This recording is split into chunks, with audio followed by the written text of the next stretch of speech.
Roshan sir ಬಂದಿಲ್ಲ, ಊಟ ಮಾಡಿ. ನಿಮ್ ಬಿಸ್ನೆಸ್ ಬಗ್ಗೆ ನೀವು ತುಂಬಾ ದೊಡ್ಡ ಕೋಟ್ಯಾಧಿಪತಿ ಅಂತೆಲ್ಲ ಯೂಟ್ಯೂಬ್ ಅಲ್ಲೆಲ್ಲ ತುಂಬಾ ಟ್ರೆಂಡಿಂಗ್ ಆಗ್ತಿದೆ. ಆಕ್ಚುಲಿ ರೋಷನ್ ಅವರು ಏನ್ ಮಾಡ್ಕೊಂಡಿರೋದು, ಏನ್ ಹೇಳ್ತೀರಾ ಆ ಒಂದು ಕ್ವಶನ್ಸ್? ನಾನು IT ಫರ್ಮ್ ಅಲ್ಲಿ ವರ್ಕ್ ಮಾಡ್ತಿದ್ದೀನಿ. So I am not a ಕೋಟ್ಯಾಧಿಪತಿ I anything. So I work for an IT company. ಕೋಟ್ಯಾಧಿಪತಿ ಇಲ್ಲ, ಬಟ್ ಅವನ ಹೃದಯ ಅಧಿಪತಿ ಇರ್ತಾರೆ ಅವ್ರು ಅಷ್ಟೇ. ನೀವ್ ಹಾಕಿರೋದು ಇಲ್ಲ ಮ್ಯಾಮ್, ನಾನು ಸ್ಟೋರಿ ಅಲ್ಲ, ಒಂದಿನ ಆತರ ಆಗ್ಲಿ, ಅವ್ರು 300 ಕೋಟಿ ಅಂದಂಗೆ ಆಗ್ಲಿ. 600 ಕೋಟಿ 300 ಕೋಟಿ ಎಲ್ಲ ಇದೆ, ಅದಕ್ಕೆ ಒಂದು ಕ್ಲಾರಿಟಿ. 900 ಕೋಟಿ ಇವರೇ ಹಾಕ್ಬಿಟ್ಟು ಒಂದು ಕ್ಷಣನ ಹೆಂಗೆ ಎಂಜಾಯ್ ಮಾಡಿದ್ರಿ, ಜೊತೆಗೆ ಭಾವುಕ ಕ್ಷಣಕ್ಕೂ ಒಳಗಾದ್ರಿ? ಅಂದ್ರೆ ಮದ್ವೆ ಅನ್ನೋದು ಎಲ್ಲಾ ಹೆಣ್ಣಿನ ಒಂದು ಕನಸು ಅಲ್ವಾ ಸರ್?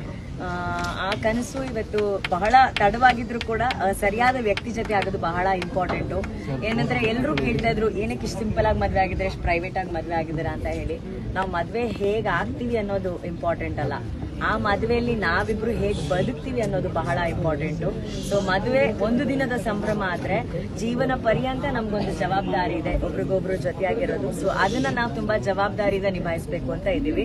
ಸೊ ಅದಕ್ಕೆ ನೀವೆಲ್ಲರೂ ಬಂದು ಆಶೀರ್ವಾದ ಮಾಡಿದಕ್ಕೆ ತುಂಬಾ ಹೃದಯದ ಧನ್ಯವಾದಗಳು. ಮತ್ತೆ ವೇದಿಕೆಗಳಲ್ಲಿ, ಇವೆಂಟ್ಗಳಲ್ಲಿ ನೀವು ಭೇಟಿ ಮಾಡೋಣ. ಬನ್ನಿ ಊಟ ಈಗ ಏಕಾಂಗಿ ನಿರೂಪಣೆಗೆ ಬ್ರೇಕ್ ಹಾಕಿ ಹೊಸ ಮನ್ವಂತ